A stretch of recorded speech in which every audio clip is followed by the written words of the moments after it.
इस आदमी ने एक ही पल में पूरे 600 लोगों की जान लेने का फैसला कर लिया। उसने जहाज के भीतर लगा खतरनाक स्टील वायर ट्रैप चालू कर दिया। अगले ही पल जो भी उस रास्ते से गुजरा उसका शरीर बीच से 2 हिस्सों में कट गया। सिर्फ एक छोटी लड़की ही बच सकी, क्योंकि उसकी लंबाई इतनी कम थी कि वह तार के नीचे से निकल गई। इसके बाद पूरा जहाज रहस्यमयी तरीके से समुद्र में गायब हो गया और फिर अगले 40 साल तक उसका कोई सुराग नहीं मिला। करीब 40 साल बाद एक सल्वेज टीम को समुद्र के बीच वही लापता क्रूज शिप मिल गया। उसे देखकर पूरी टीम खुशी से भर उठी और बिना देर किए जहाज पर चढ़ गई। समुद्री कानून के अनुसार अंतर्राष्ट्रीय जल सीमा में मिलने वाला कोई भी लावारिस जहाज उसे खोजने वाले का हो जाता है, लेकिन उन्हें जरा भी अंदाजा नहीं था कि मौत पहले से उनका इंतजार कर रही थी। टीम ने जहाज की जांच शुरू की। तभी कप्तान की नजर जहाज के नाम पर पड़ी। वह हैरान रह गया। ये वही एंटोनिया जहाज था जो 40 साल पहले रहस्यमयी ढंग से गायब हुआ था। इसी दौरान टीम का एक सदस्य अचानक फिसल गया, लेकिन एलारा ने समय रहते उसका हाथ पकड़ लिया। उसे बचाते हुए एलारा की नजर दूर खड़ी एक छोटी लड़की पर पड़ी। वह बिना पलक झपकाए उसे देख रही थी, लेकिन जब एलारा ने दोबारा देखा वह रहस्यमयी लड़की गायब हो चुकी थी। टीम आगे बढ़ती रही। तभी एक सदस्य को एक डिजिटल घड़ी मिली, लेकिन एक बात ने सबको चौंका दिया।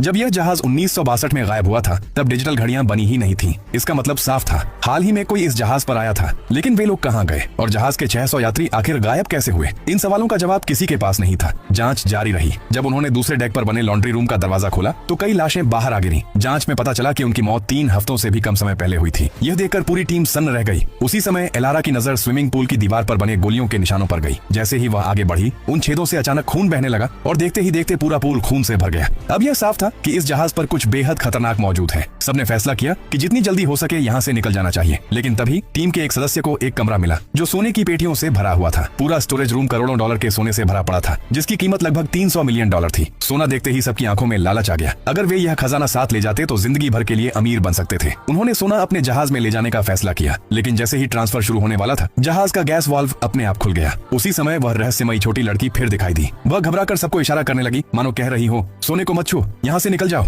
लेकिन तभी एक काली परछाई अचानक उस पर टूट पड़ी और उसे जमीन पर गिरा दिया। अगले ही पल इंजन स्टार्ट होते ही जोरदार विस्फोट हुआ। धमाका इतना भयानक था कि उनका अपना जहाज पूरी तरह नष्ट हो गया। अब सभी उसी भूतिया जहाज एंटोनिया पर फंस चुके थे। आखिर उन्हें यकीन हो गया कि इस जहाज पर कोई बेहद अशुभ और खतरनाक शक्ति मौजूद है। सच जानने के लिए उन्होंने अलग अलग होकर सुराग तलाशने का फैसला किया। टीम का एक सदस्य मुख्य हॉल में पहुंचा, लेकिन जैसे ही उसने अंदर कदम रखा उसके चारों ओर का माहौल बदलने लगा।